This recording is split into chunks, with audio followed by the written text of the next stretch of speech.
Muchas gracias, presidente. Compañeros, compañeras, senadores, senadoras. El día de ayer ocurrió un hecho histórico para nuestro país en la Suprema Corte de Justicia de la Nación. A esa muralla infranqueable del prohibicionismo que durante años ha regulado la política de drogas en este país y en muchos otros, con costos tremendos en materia de derechos humanos y un fracaso absoluto en el objetivo que perseguía de reducir el consumo de drogas, esa enorme muralla ya tiene una grieta. Y por esa grieta entra una luz de esperanza de que podamos pensar diferente y podamos empezar a tener una política de drogas basada en los derechos humanos y en la reducción de riesgos y daños. Es un evento muy importante, con mucho significado para nuestro país, aunque evidentemente, y todos lo sabemos, desde el punto de vista jurídico, tiene restricciones muy importantes. Este amparo que da la Suprema Corte para sembrar, cultivar, cosechar, preparar, poseer y transportar estupefaciente denominado cannabis y el psicotrópico THC para su uso lúdico y recreativo al colectivo SMART. Sin embargo, tiene lecciones muy importantes lo que nos deja la Corte. ¿Qué nos dice la Corte? Que la prohibición absoluta del uso de la marihuana viola el derecho humano a la determinación de la personalidad. El Estado tiene la obligación de proteger la salud, pero las medidas, la legislación y la política pública deben ser adecuadas, idóneas y proporcionales. Es decir, no se puede caer, como lo hace la Ley General de Salud, en una cuestión totalmente desproporcionada, donde lo único que se ofrece para detener o para controlar las drogas ilícitas es la cárcel, cuando puede haber en el medio muchos otros instrumentos como campañas de prevención y demás. Dice la Corte también que esta droga, la marihuana, es menos dañina que el alcohol y el tabaco. También que tiene un bajo grado de probabilidad de generar dependencia, apenas el 9 o el 10% de los consumidores generan dependencia según los estudios. También nos dice la Corte que el uso de la marihuana no te lleva, según los estudios, a consumir otras drogas. Es decir, hay un nivel de incidencia muy bajo en el consumo de otras drogas más riesgosas. No es la puerta, como dicen muchos, hacia otras drogas. También, según la evidencia, la marihuana no es un factor determinante para la comisión de delitos. Es otro de los santos que le cargan a esta droga. Apenas el 10% en México de quienes han cometido un delito lo hicieron bajo el influjo de alguna droga. ¿Qué lecciones nos quedan? Que el derecho a la libre personalidad es fundamental y permite este derecho proteger a los quejosos. Reconocer que el Estado no puede meterse en la decisión de las personas de cómo quieran ser, de qué quieran, qué acciones quieran hacer, qué quieran consumir. Es la persona humana quien decide el sentido de su propia existencia. La prohibición que implica la actual política de drogas es, como ya lo dijimos, innecesaria y absolutamente desproporcionada. Innecesaria porque es un fracaso. No ha logrado los objetivos que perseguía.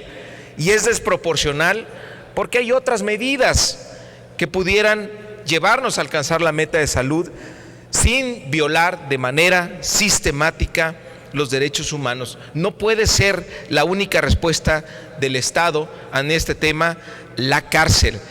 Prevenir es primero y obligatorio, mientras que sancionar es secundario y opcional. Y sancionar con una pena corporal es absolutamente desproporcionado para el tema que estamos hablando.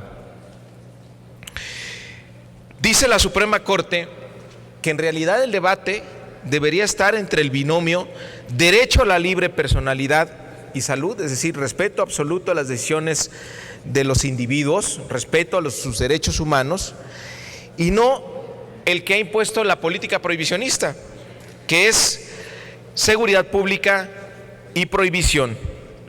El amparo que ayer se otorgó permite el uso personal de marihuana con fines recreativos, pero no autoriza el comercio. Ahora, sabiendo las limitaciones de la Corte, pero conociendo los criterios que ha desarrollado para resolver este caso, nos toca a nosotros, los legisladores, empezar a cambiar nuestra legislación, para alcanzar una regulación que no sea desproporcionada y que no imponga violaciones masivas de los derechos humanos, que proteja a las personas. Eso, pensemos por un momento, ¿por qué es urgente legislar? ¿Por qué no es algo que, como ahora se ha dicho, no? Antes se decía, vamos a debatir este tema, que se debata. Ahora el nuevo término es profundicemos el debate. Mientras nosotros profundizamos el debate y no tomamos decisiones, se comete una gran inequidad, una gran injusticia. Es urgente legislar en esta materia porque hay miles de personas actualmente en la cárcel por una situación idéntica a la que ayer la Corte decidió proteger con un amparo a un grupo de personas para que, decidiendo que no cometen un delito al cultivar, poseer y consumir marihuana con fines recreativos. Es decir, hay 4 mexicanos que lo pueden hacer y hay miles de personas en la cárcel por una situación idéntica, pero que no tuvieron un amparo. Y si hay personas en la cárcel, también debemos preocuparnos por todas aquellas que potencialmente pudieran terminar en la cárcel por una situación idéntica a la que ayer la Corte decidió otorgar un amparo. Por eso no podemos esperar, porque hay miles de personas en todo el país que por consumir marihuana corren el riesgo de ser detenidos. Entonces nos toca como legisladores cambiar las leyes para incorporar estos criterios y empezar un nuevo capítulo en nuestro país. Una regulación basada en los derechos humanos y en proteger la salud de las personas. ¿Qué iniciativa se ha presentado? Y es complementaria a lo que se presentó en marzo del 2014. Es decir, lo que hoy un grupo de senadores, Luz María Beristain, Alejandro Encinas, Angélica de la Peña, Armando Ríos Peter, Benjamín Robles, Isidro Pedraza, Zoé Robledo y Raúl Morón presentamos, es complementario a lo que presentamos en marzo pasado. ¿Qué dijimos en marzo pasado?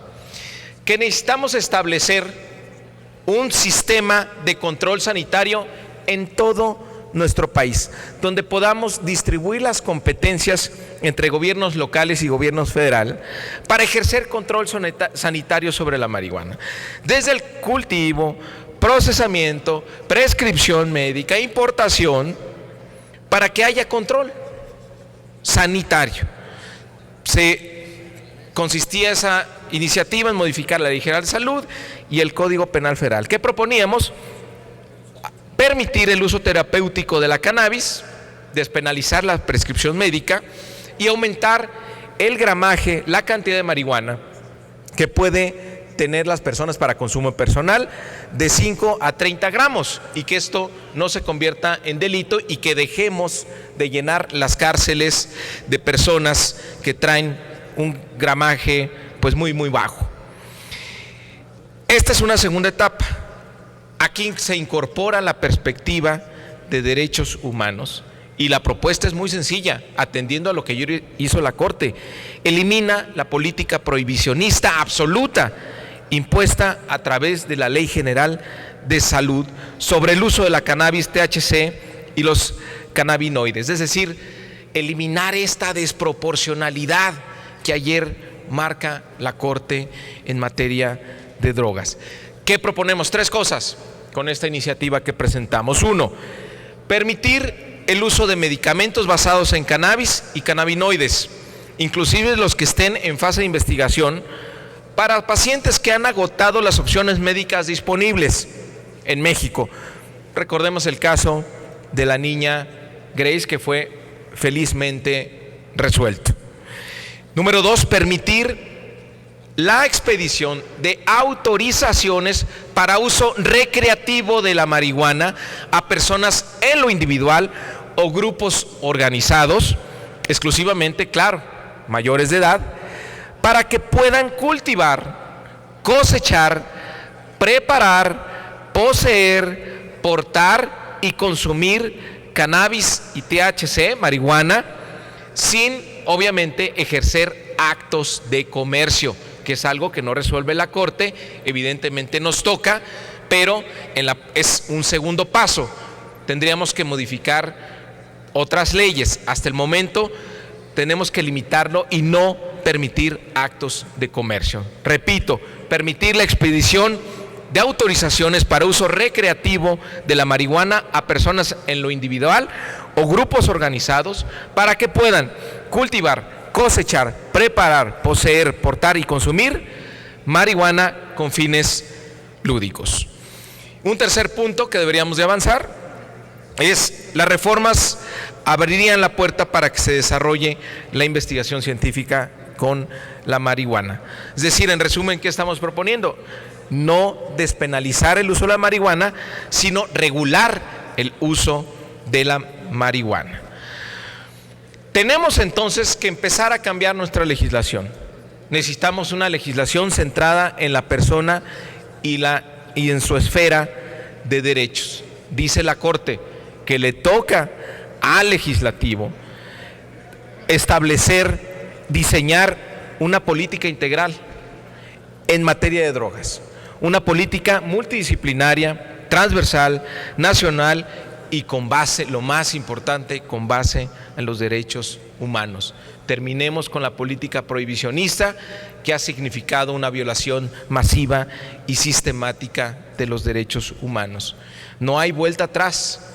El prohibicionismo absoluto ayer quedó enterrado, por más limitaciones que tenga el amparo que dio la Corte. Este paso nos toca a nosotros amplificarlo y reflejar los criterios de la Corte en nuestra legislación. Tenemos como Senado la obligación de atender esto a la brevedad. La palabra clave aquí es regular, no tenemos que olvidarlo. Y podemos actuar a la brevedad. Este es el primer paso. Como consecuencia de la Corte, esto es lo que nos toca. Esta es la primera consecuencia en materia legislativa que podríamos abordar. Es una opción, puede haber otras muchas. Pero ¿qué significa? Que demos un empujón más para derrumbar la muralla del prohibicionismo y abrir la luz hacia una nueva política de drogas basada en los derechos humanos y en la reducción de riesgos y daños de las personas. Muchísimas gracias.